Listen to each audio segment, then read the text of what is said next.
ఆఫీస్లో పనంతా పూర్తి చేసి వాచ్ చూసుకుంది కార్తీక. 6 దాటింది. అయ్యో, పనిలో పడి సమయం ఎంతైందో చూసుకోలేదు అనుకుంటూ బయటకు వచ్చి చుట్టూ చూసింది. అందరూ ఆ పాటికే వెళ్ళిపోవడంతో ఎవరి వెహికల్స్ లేవు. తమ ఆఫీస్ సిటీ అవుట్స్కట్లో ఉండడంతో ఆ దారిన వెహికల్స్ కూడా తక్కువ. ఎప్పుడు తన స్కూటీలోనే వెళ్ళేది ఆఫీస్.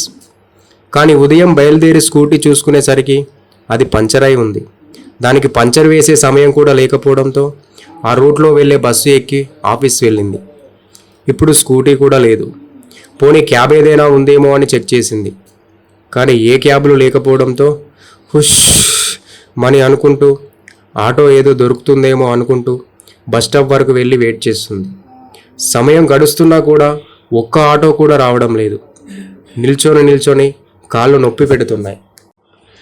శీతాకాలం కావడంతో త్వరగా చీకట్లు ముసురుకున్నాయి. ఆటోలో వెళ్ళినా కూడా ఆటో తమ ఇంటి వరకు వెళ్ళదు. రోడ్డు మీద దిగి నడుచుకుంటూ వెళ్ళాలి. కాసేపటికి ఓ ఆటో వస్తూ కనబడింది. అమ్మయ్య, ఓ ఆటో వస్తుంది అనుకుంటూ చెయ్యి ఊపింది. ఆ ఆటో వాడు ఆమె ముందుకు వచ్చి ఆపాడు. తన అడ్రస్ చెప్పి కూర్చుంది. అప్పటికే ఆ ఆటోలో వ్యక్తి కూర్చొని ఉన్నాడు. అతన్ని ఓసారి చూసింది. అతని వయసు 60-65 ఏళ్ల వయసు ఉంటుంది. తర్వాత తన ఫోన్లో పాటలు వేసుకొని ఇయర్ ఫోన్స్ పెట్టుకొని పాటలు వినడం మొదలుపెట్టింది. పాటలు వింటూ ఓసారి ఎందుకో సైడ్ మిర్రర్ వైపు చూసింది. తన పక్కన కూర్చున్న వ్యక్తి తన వైపే కన్నర్పకుండా చూస్తూ ఉండటం గమనించి, ఈయనేంటి నన్నే చూస్తున్నాడు, చూస్తుంటే ఏదో తేడా కొడుతుంది, త్వరగా స్టాప్ వచ్చేస్తే బాగుండు అనుకుంది మనసులో.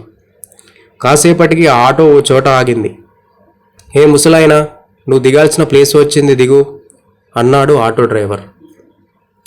లేదు బాబు, ఇక్కడ కాదు, కాస్త ముందుకి అన్నాడు అతను.